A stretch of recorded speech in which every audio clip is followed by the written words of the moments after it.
Safe kaya ako dito? Safe ka na. Habemus Papam. What is the crime that I committed? Alexandra Ayala's dream run continues. At least 72 people have died in Cebu after a destructive 6.9 magnitude earthquake struck the province. I want a bloodbath talaga. Mahiya naman kayo.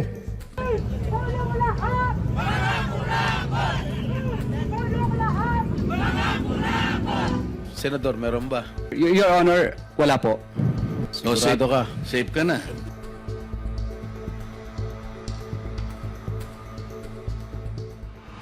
...2025 was a tough year. Lalo na para sa amin. I mean, look, at tagal ko nang hindi nagkakasino. We can't just travel. What are we supposed to do here? Ang init! Hindi ko masut yung Richard Mille, yung mga patek ko. We're constantly in the news, we're being bashed. Even our kids, what about our privacy? Hassle. 6'7". Look at my kumparing Zaldi. Look at that face. Oh, kawawa naman. His passport has been cancelled.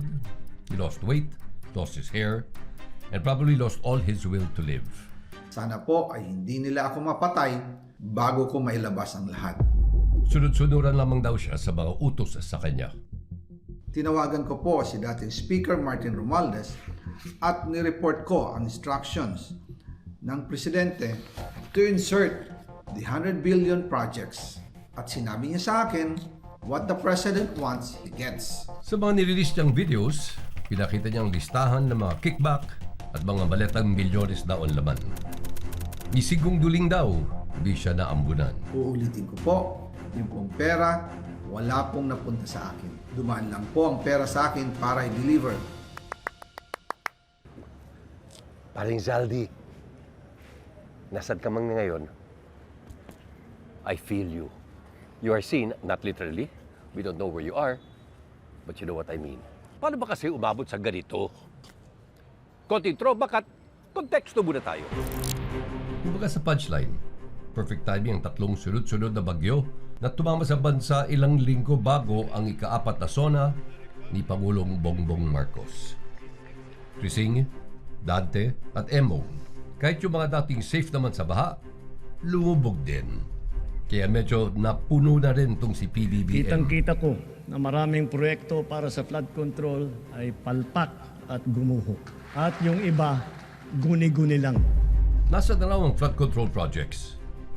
For the first time, umabot sa 1 trilyong piso ang pondo ng DPWH para sa 2025. Mahiya naman kayo sa mga kabahayan nating naanod o nalubog sa mga pagbaha. Mahiya naman kayo, lalo sa mga anak natin na magmamana sa mga utang na ginawa ninyo nang binulsan nyo lang ang pera. My good friends in Congress, we're very happy to hear this. Nag-standing ovation pa nga eh. Music to their ears yan. Kaya Mr. President, one more time please. Mahiya naman kayo.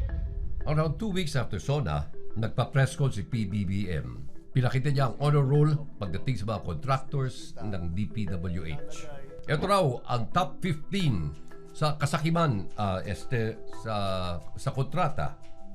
In-order daw ng kinsing ito ang 20% or around 100 billion pesos na pondo para sa flood control.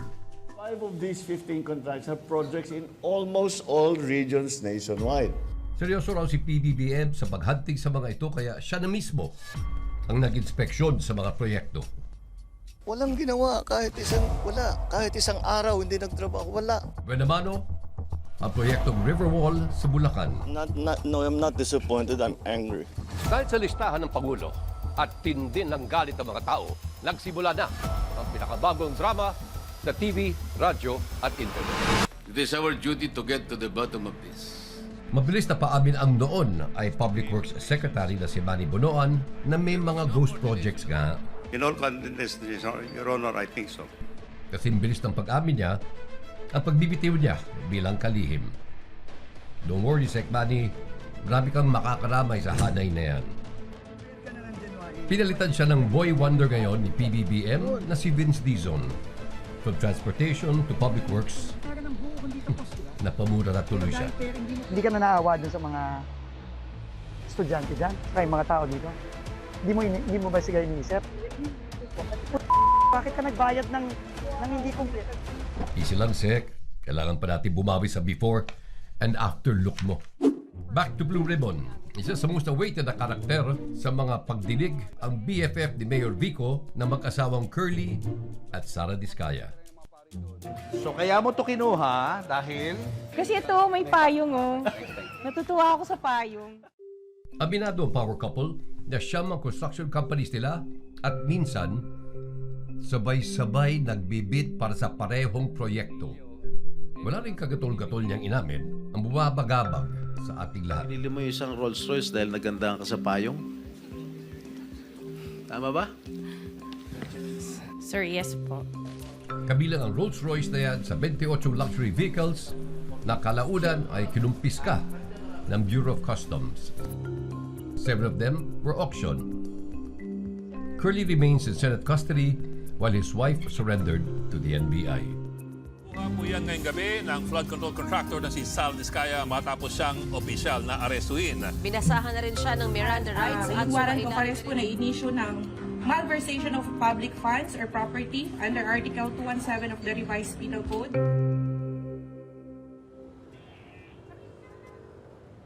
I heart you too, madam. Kung matatala ninyo, sa testimonya ng mga Diskaya, unang nakalaglagan. Sa isip siguro nila, nandito rin lang tayo Sige, damay-damay na. Si Kong Jojo Ang naman, lagi ring binabanggit sa lahat ng project sa kanya ay papondo ni Speaker at ni Saldico. Mataas ang hinihingi sa project, dagdag pa niya, hindi naman lahat ng pera ay para sa kanya, kundi para kay Speaker at kay Saldico.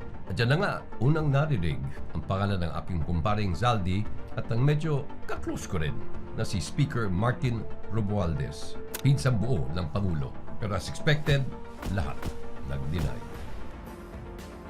Buti pa si Senator Jinggoy. No need to worry. Mr. Diskaya, sa dami-dami mong binanggit na pangalan na kongresista, silang tanong ko, Senador, meron ba? Your Honor, wala po. Sigurado ka? Safe ka na. Sigurado po. I resent that statement, Mr. Chair. I resent that statement. Safe ka na. Okay. Diba? Safe na. Mr. Chair, I move that you strike of the record that your Alam mo statement. naman, biro lang naman yun Wala yun. Or so he thought. Sa pagsala kasi ni Bulacan 1st District Assistant Engineer Bryce Hernandez, sinabi niyang 30% daw ang SOP o kickback ng ilang senador sa mga proyekto. si Senator Jinggoy po ay nagbaba ng 355 million ngayong 2025. Sa bilis mag-deny ni Senator Jinggoy, napadami patuloy ang typo error sa kanyang statement. Bukod kay Jinggoy, damay din si Senador Joel Villanueva na agad ding umalma. Wala po ako kailanman naging flood control project. Muling nadawit ang pangalan ng dalawang senador sa testimonya naman ni dating Bulacan District Engineer Henry Alcantara, pati na isa pa nilang dating kasamahan.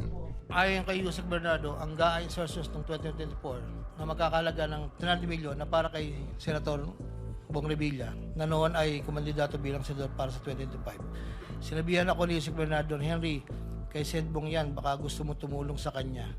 As expected, the former senator also denied the allegations. And lately, humihingi na rin siya ng dasal. Sige na, yung akin. Bagal. Si Bryce nga pala at si Boss Henry are now facing criminal charges and tax cases.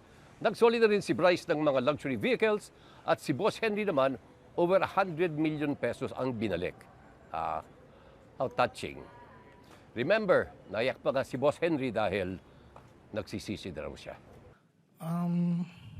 Ito pong aking salaysay ay marami pong mga tao na mababanggit at ako po ay humingi ng tawad sa mga tao na to, pero kailangan ko pong sabihin yung katotohanan.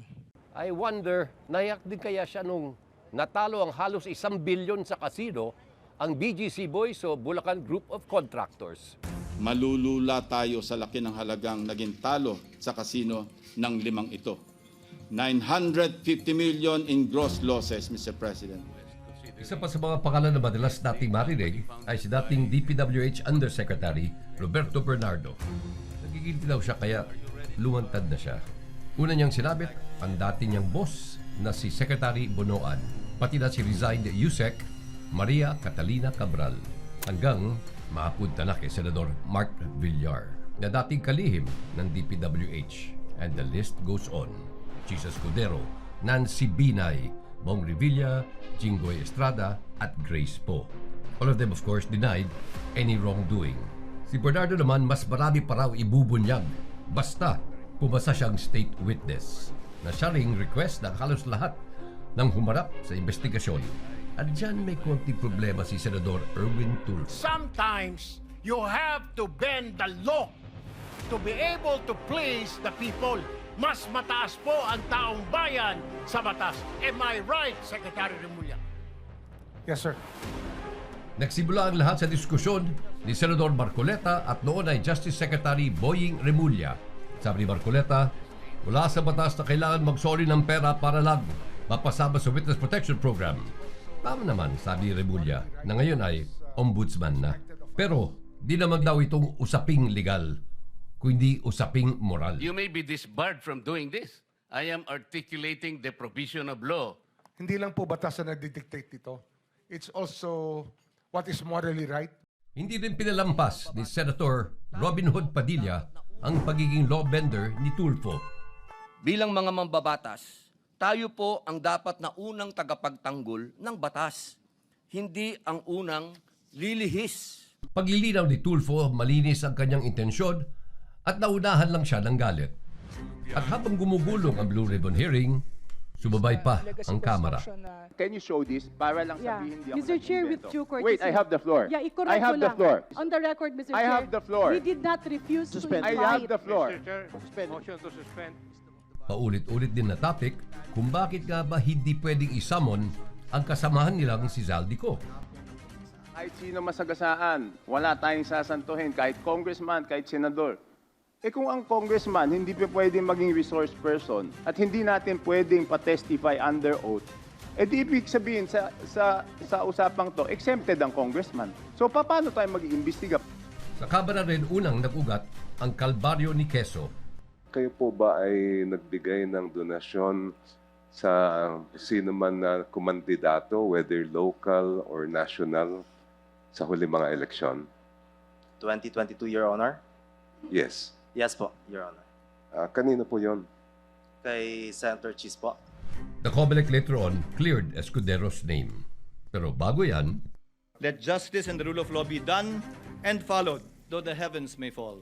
Thank you again, Mr. President, and please accept once again my warmest congratulations. pinalitan siya ng nagbabalik na si Tito Soto. I, Vicente C. Soto III. Ang misis naman niyang si Hart, hindi naka-attend ang Fashion Week. We really missed her in Paris.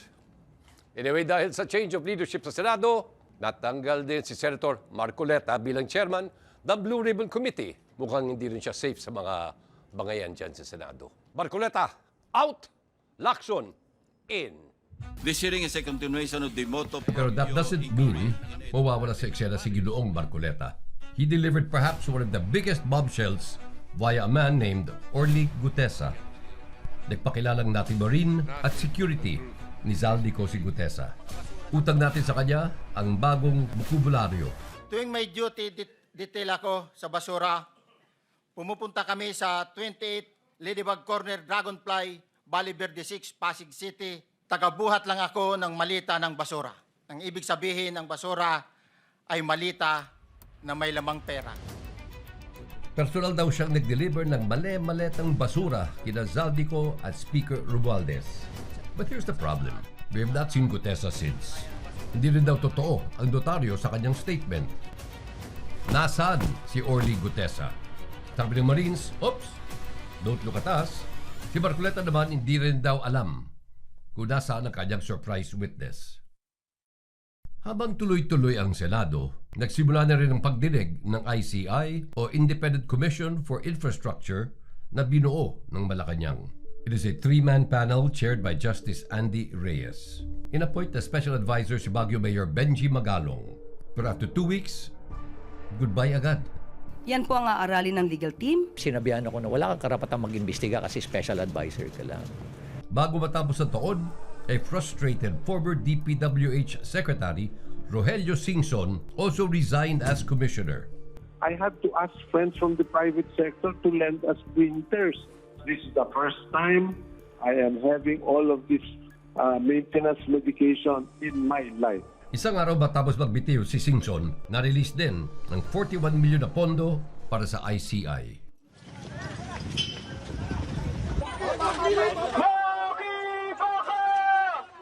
Intense ang pag-cover ng media sa mga hearing ng ICI. Medyo mailap kasi ang mga naiimbitahan sa komisyon. Pero lahat naman sila, wala naman daw tinatago. Do you swear to tell the truth, the whole truth, and nothing but the truth before this honorable commission? I do. Wala po kaming tinatago, hindi ako magtatago, hindi ako iiwas, hindi ako lilipad ng ibang bansa. I will be here to help in any way to speed up the resolution of the fact-finding investigation of the ICI. Ang haba na ng tinakbo lang usapin sa flood control. Si kumparing Zaldi nag-resign na bilang congressman, pero hindi pa rin mahagilap. Ganun din si Speaker Romualdez. Sabi, lagi raw na sa Manila Golf. The longer I stay, the heavier that burden grows on me, on this House, and on the President I've always sought to support. And so, after deep reflection and prayer, I have made a decision. I step down not in surrender, but in service.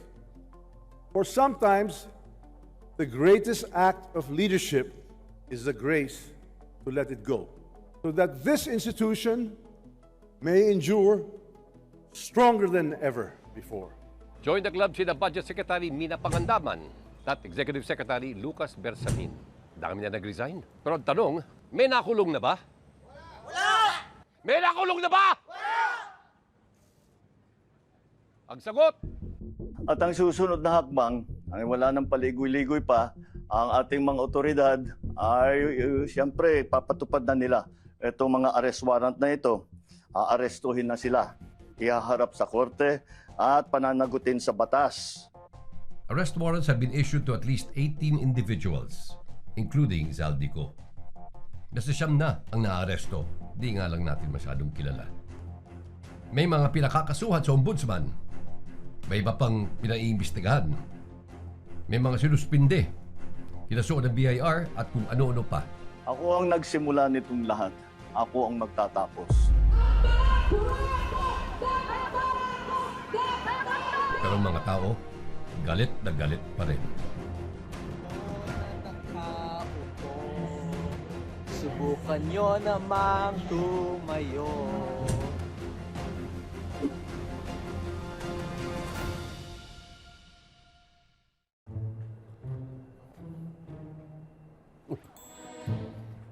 nandiyan na pala kayo. Sorry, medyo napasabangkay ko ng pizza. Bigla kasi ako nag-crave eh. Boss! Pahatid lang. Inaantay nila. Pakulang, please. Anyway, the biggest breakup this year. At mukhang wala nang balikan yan. Interpol asked for help and we obliged because we have commitments to the Interpol which we have to fulfill. Early this year, nag-Hong Kong si dating Pangulong Rodrigo Duterte.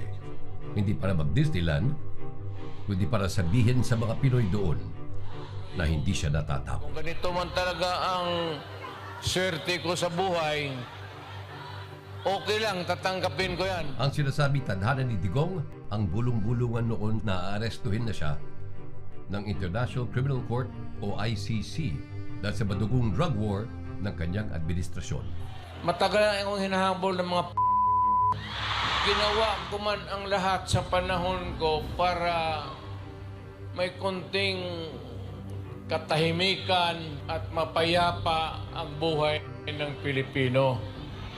Kinabukasan, inaresto si Duterte paglapag sa NAIA at dinala sa Villamor Air Base. I am a citizen of this country, a former president, and you show me a piece of paper and you're asking me to go with you? That is a serious illegal detention. Dose-dose ng pulis sa pamumuno ni noon PNP Chief Nicolas Torre ang nakabantay kay Duterte. Kasama ni Duterte ang kanyang common law wife na si Hanilet at anak na si Kitty. ang very loyal young aide turned Senator Bongo hindi nakapasok. Yung kanya lang gusto lang naman daw niyang mag-deliver ng pizza. Kayo naman. Hatid lang. Inaantay nila. Pakilang.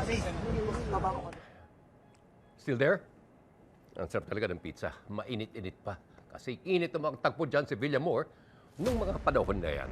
Nagugulan kasi si Tatay Digong.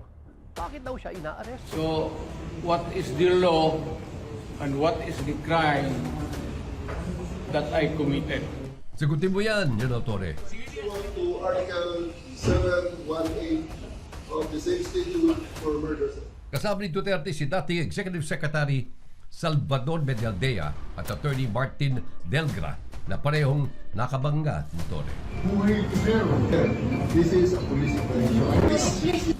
The right to counsel is something that has to be observed.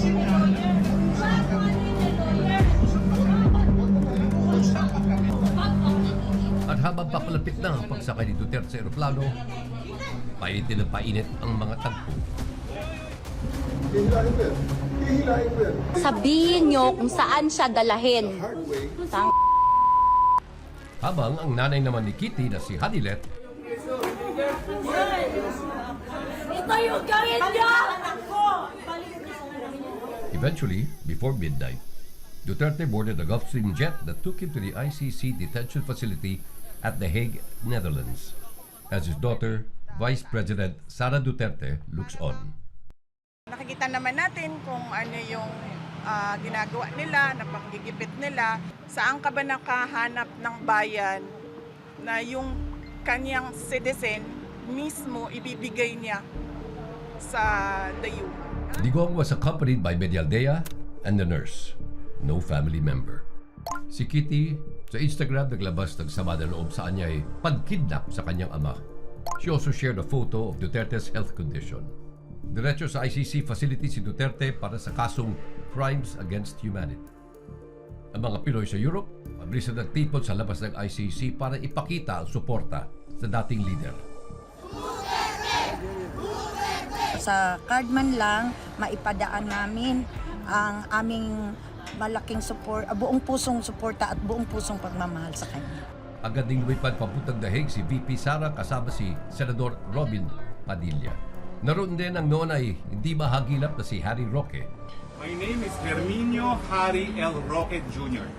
I'm a member of the List Council of this court. I'm here to confer with my client Rodrigo Roa Duterte. He does not know that I have arrived at The Hague. He has to be... Napagbigyan si VP Sara na mabisita ang kanyang ama. Ang request daw nito, umuwi na siya ng Pilipinas.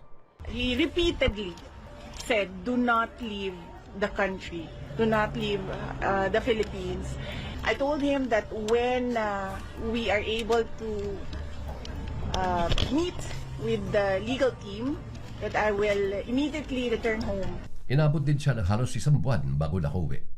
And finally, Mr. Duterte made his first court appearance, making him the first Asian head of state to be tried before the ICC.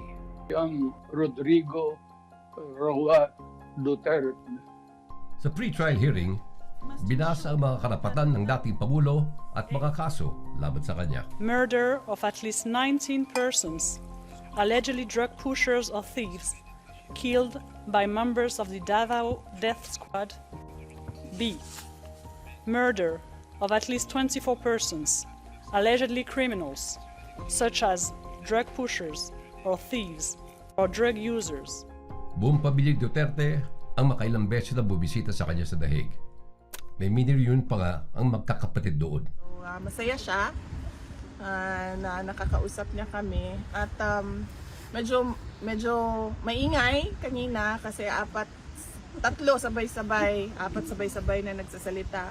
At some point sinabi ni Basti na hindi na ako magsasalita kasi walang nakikinig sa akin. So medyo siguro na-miss niya yung ganon na discussions, na labo-labo, sabay-sabay nagsasalita lahat.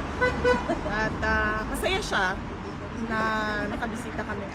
Sa ICC nasa The Hague, nag-80 si Duterte. PRRD, Tatay Digong, happy birthday! Sa labas ng ICC facility, nakiselebrate ang kanyang mga taga-suporta. Since then, we have not seen a glimpse of the former president. Sa hearing para sa apela for interim release, hindi na rin siya dumalo. The appeal was rejected. The defense has failed to show that the pretrial chamber's approach was unreasonable. The first ground of appeal is rejected. Isa pang hindi na natin nasilayan simulan Nobyembre, si Senador Bato de la Rosa. Missing in action mula nung mapabalitang may warrant of arrest siya at para mag-reunion sila ni dating Pangulong Duterte sa ICC. Bring it on. Mabuhay ang alyansa para sa bagong Pilipinas!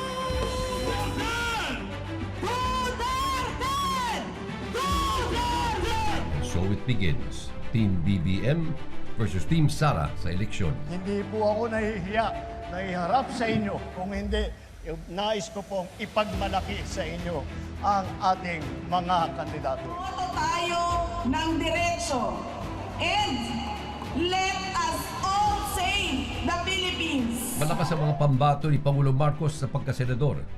Kabilang sa alyansa para sa Bagong Pilipinas ang ilang incumbent at returning senators. Kasama rin sa slate, si Senadora Ivy. Di nga lang siya umaten sa kanilang kampanya. Ang manok ni VP Sara, maloyalista ng kanilang pamilya. At habang papalapit ang halalan, lalo pa yung nadagdagan. Sina Amy Marcos at Camille Villar, parehong alanganin nun sa mga survey ay last minute na inendorso ni Sara Duterte. Laban ng tama, itama ang mali. Sa magkakaibigan, walang iwanan. At meron ding Team Pink ni dating Vice President Leni Robredo. Tumitindig ako sa harap ninyo ngayong gabi. Hindi bilang kandidato, kundi bilang kapwa nyo Pilipino. Sa kampanya, may halong saya, may mukbang, kantahan,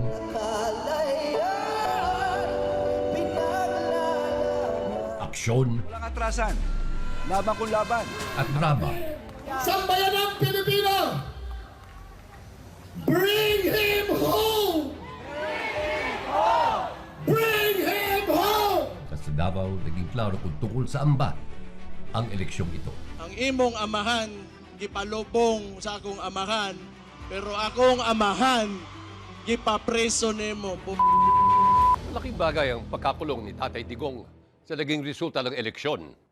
Matindi ang galit ng kanyang mga supporters. At sa araw ng botohan, the Dutertes appeared to have reasserted their unprecedented influence. Top-notcher long-time aide ni Digong na si Senator Bongo. Pangatlo naman si Senator Bato de la Rosa. Duterte ally Rodante Marcoleta surprised everyone by coming in at number 6. Mukhang nagbunga rin ang buzzer beater endorsement ni VP Sara kina Amy Marcos at Camille Villar na sumabit sa top 12. Sa harin ng administrasyon, pasok ang first-time senator na si Erwin Tulfo at mga datihan na sina Lacson, Soto, Pia Cayetano at Lapid. Ang malaking sorpresa, silang dalawa. Balik sa Senado, sina Bam Aquino at Kiko Pangilinan na halos hindi pumasok sa mga survey. Hatag daw yan ng mga tahimik lang na kabataan. In Congress, Liberal Party allies Laila de Lima and Chel Jokno both won seats. Akbayan was the top party list.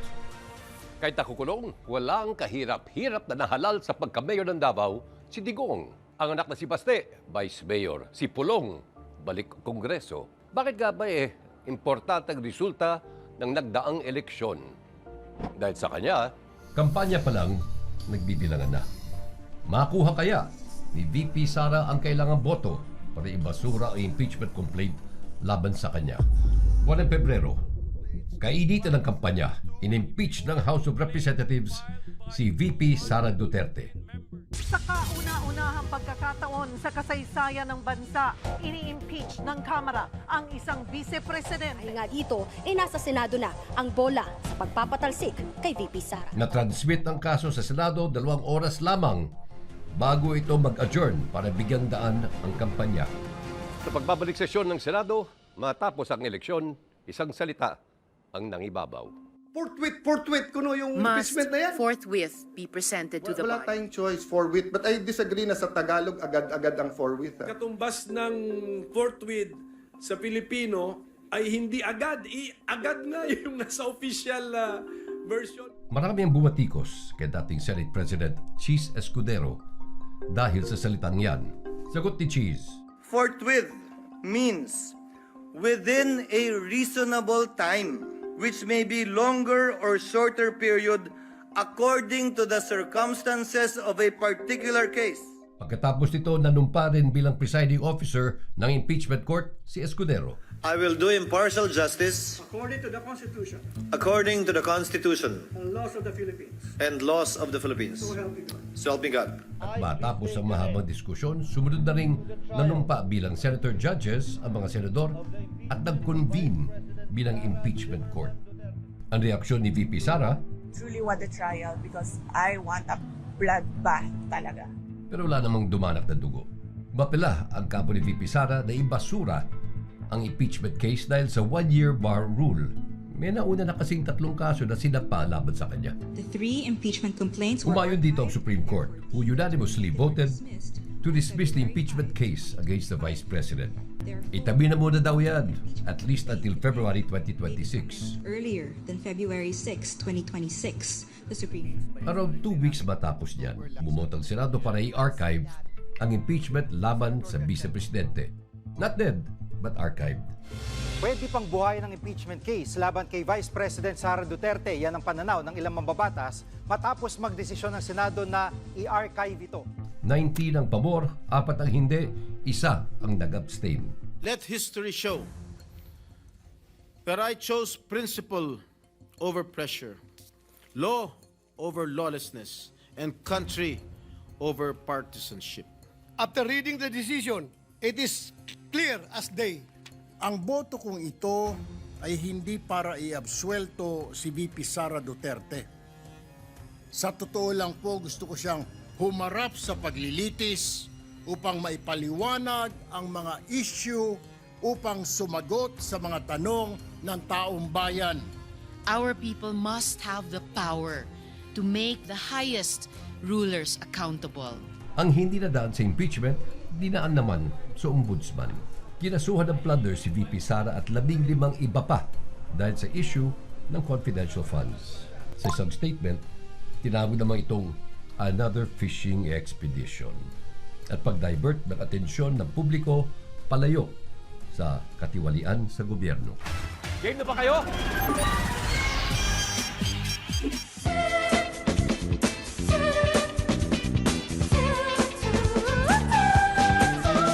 Okay, sa isang podcast, sinabi ni Pastor Duterte na matagal na niyang gustong mambugbog ng anong hayop.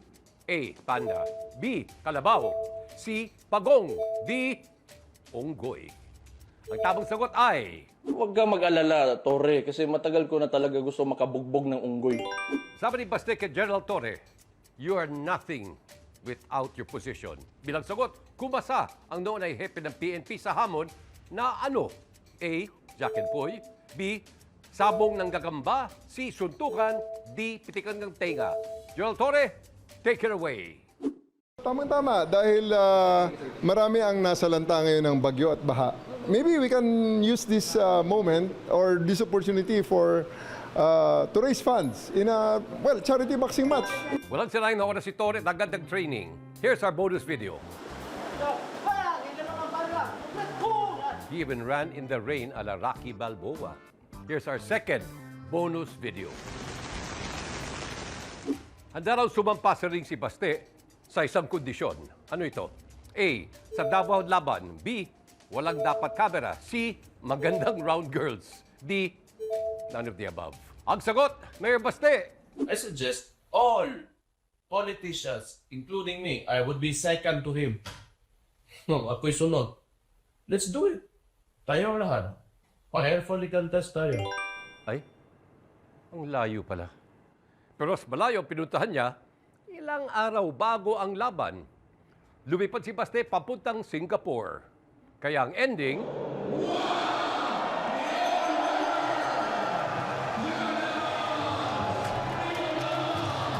And now here's the real champion this year. Just when you thought walang good news na hatid ng 2025, this girl proves you wrong. 20-year-old Alex Ayala started the year ranked 130th. She ended it in the top 50. The first Filipina player ever to do so. My country too, because it's historic. It's the first time any Filipina has done anything.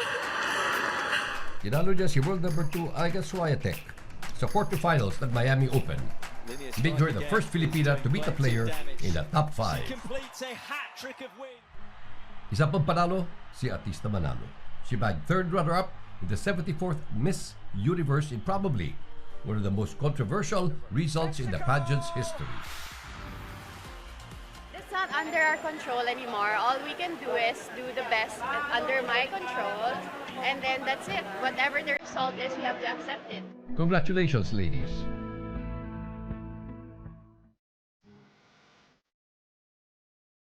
I have not lied to the people. I have not manipulated events.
Some call it divine intervention.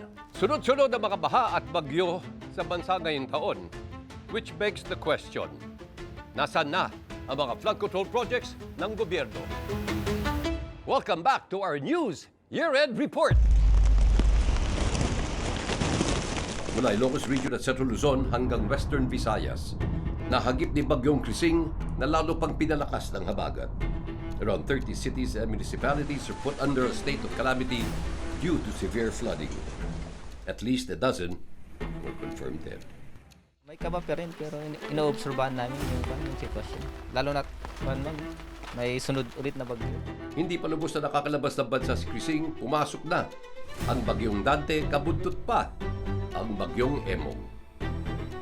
Mindoro Island naman ang nasa pool ni Dante. Abot yan hanggang Romblon, Leyte, Cebu at ilang pagbahagi ng Mindanao. Pati Central Luzon at Calabarzon ay apektado rin. Kaya pagdating ng Bagyong Emong, bugbog na tayo. Lubog sa baha ang Northern Luzon at umabot sa signal number 4 ang storm warning signal. Balikas may mga tao dyan, pre! Baka bumaba yung kuryente. Sunog lahat yan. Pwede tayo magsona si Pangulong Marcos, punong-puno na ang mga Pilipino. Hindi pa pala baha magpapalubog sa bansa, kundi ang kakiwalian at kasakiman. Mahiya naman kayo sa inyong kapwa Pilipino.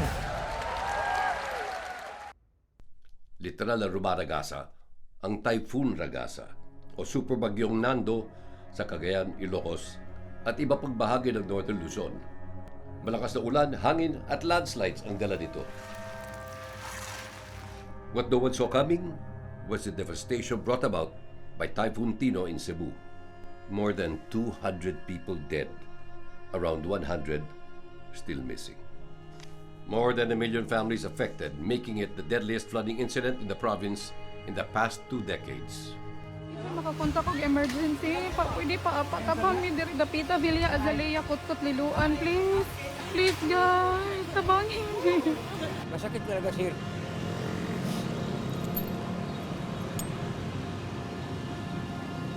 Masakit po.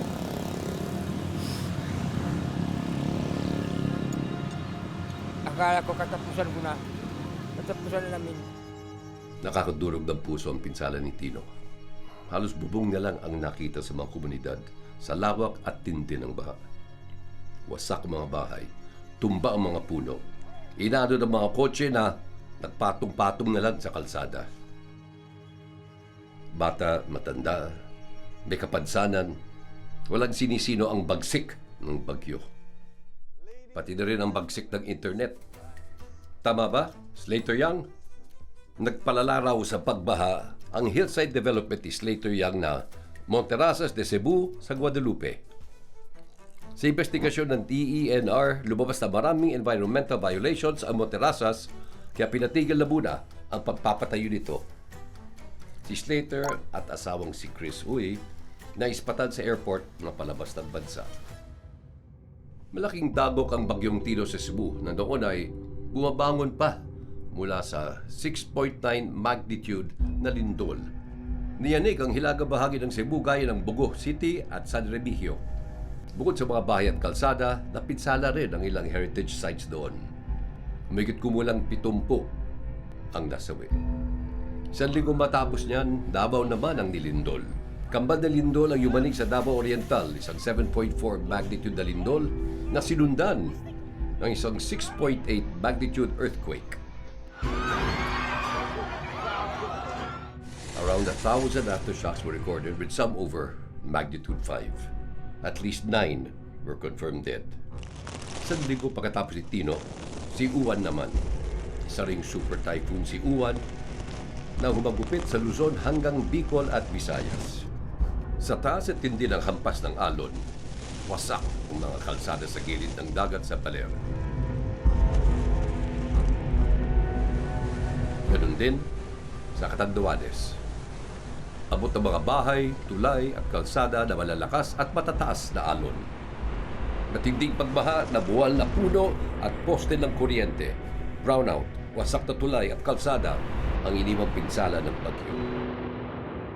Para habang lubog ang buong Pilipinas, wala pa rin talagang nananagot. Kaya binahan na rin ang mga kalsada ng galit at puot ng mga pagod at punong-puno ng mga Pilipino!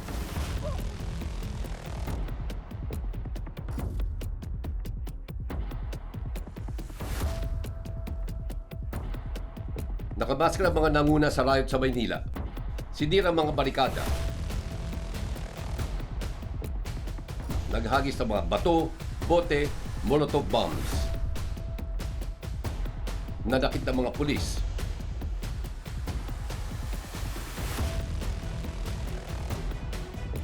Nanira ng traffic light, nag-vandalize. At ang final act, nanunog ng motel.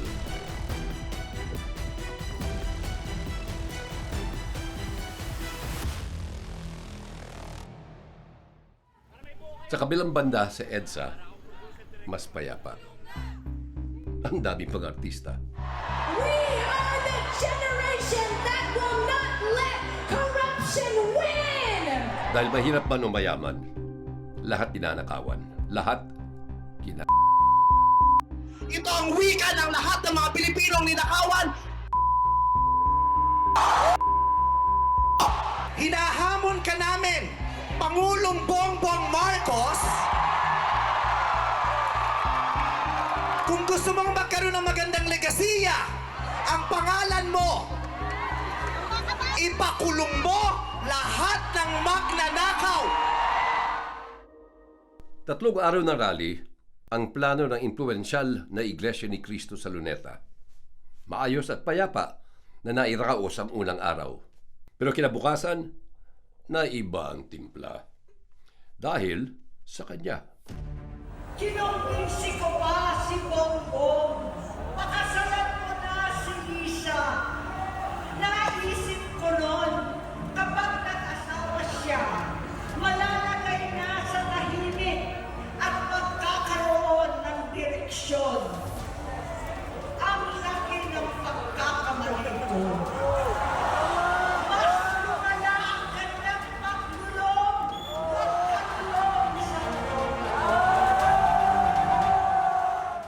Tinawag ng Malacanang na desperada ang senadora. Si Sandro Marcos naman sinabing hindi yan gagawin ng isang tunay na kapatid. Si PBBM namamalikmata yata. The lady that you see talking on TV is not my sister. Hindi siya yan. Hindi siya yan. That's why we worry. So we are very worried about her. I hope she feels better soon. Tinapat naman sa araw ni Bonifacio at Atao ang huling malakihang anti-corruption protest sa taong ito. Tinawag na Bahasa Luneta at trillion peso march sa EDSA. Naging payapa naman ang parehong pagtitipon. Hindi man kasing laki ng mga naunang rally, hindi naman daw ibig sabihin ay humupa na ang galit ng mga Pilipino. We have to give it to our government. Just when you thought wala nang ilalala pa ang atraso nila sa bayan, meron silang bagong entry. Courtesy of DTI Secretary Cristina Roque. Meron tayong Christmas ham, meron din tayong salad, meron din tayong pandesal, meron din tayong, we can add itong luncheon meat, corned beef, and then we can also add hot dog. And then kung ayaw naman natin itong luncheon meat and corned beef, pwede rin tayo magdagdag, let's say, ng pork barbecue, pwede rin tayo magdagdag ng fried chicken, but this is for a family of 4. So, dito po namin kinuha, or dito ko po kinuha, yung price guide na, yung price na 500 pesos for the Noche Buena celebration. Marami ang umalma. Tumamon kay Roque na samahan sila mamalengke. Nanak din niya ng sangkaterbang meme at 500 peso Noche Buena challenge sa TikTok.